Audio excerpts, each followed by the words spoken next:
Hi, I'm Mady Eori, and I'm currently a freshman at Boston University. I've been involved in conservation work and Roots and Shoots for several years now. This is my second year as a youth leader, and I am very honored to join this campaign and be a commentator for Jane's Traffic Stop live chats. Dr. Jane has personally inspired me with her willingness to take opportunities and her perseverance. Hearing her speak earlier this year and her passion for wildlife and other environmental issues has really furthered my love for my projects, and it was so inspiring to hear about the impact she's making and how her initiatives and ideologies are constantly changing. Dr. Jane's focus on empowerment and education has definitely influenced me to give more talks in my community and focus on aspects other than just research. I have two major projects. For the first one, I worked with the Mass Audubon Society to increase awareness about cold shock and sea turtles on Cape Cod. I fundraised to put up several heavy-duty signs along the beaches that inform people what to do if they find a sea turtle. The second project is an initiative to increase awareness about overhunting. To do this, I am setting up camera traps in western Massachusetts, and I hope to get footage of bobcats. This footage will then be used as an educational aid about conservation in affected communities. Wildlife trafficking is extremely detrimental to not only the species, but their ecosystems and our conservation efforts. Trafficking is one of the biggest issues for wildlife, so even if we're expending all of these efforts to rebuild habitats or to stop deforestation and the destruction of coral reefs, we can't fully help the species until threats like poaching are taken care of. Wildlife trafficking is especially applicable to my work because the biggest threat to bobcats right now is the fur trade. About 40,000 pelts are sold per year, and even though they're not currently endangered, we're heading in this direction, similarly to African elephants.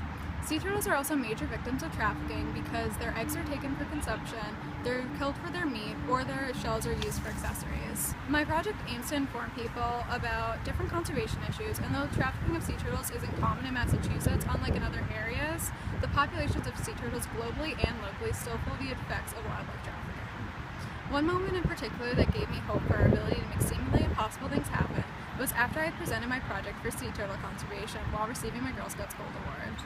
A younger girl came up to me and started talking about how her family had vacationed on Cape Cod and how she had seen the signs. And not only was it really inspiring me to know that she had stopped to read the signs, but the fact that she still remembered them months after was just really amazing to hear.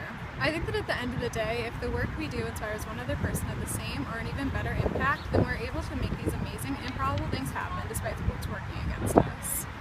I think a slogan to describe my life would be reaching beyond the sky, because I always try to put myself out there and take risks and opportunities, especially when I'm unsure of the outcome. I would love to learn more about what's being done on the ground against wildlife trafficking. I know a little bit about the people who are actively working against poachers, but I would appreciate having a better understanding of how organizations are partnering with the affected countries in order to resolve the issue. I also would love to learn about national and global legislation that's being developed or trying to get passed. If you'd also like to learn more about wildlife trafficking, be sure to watch the live chats on Dr. Jane Goodall's Facebook page, which are occurring throughout October. You can also use and follow the hashtag Jane's Traffic Stop, and follow us on Facebook, Twitter, and Instagram with the handle @JaneGoodallInst. Please also sign the Change.org petition for Jane's Traffic Stop and consider donating to the Chipungo fundraiser. Remember to stay curious and help us spread the word.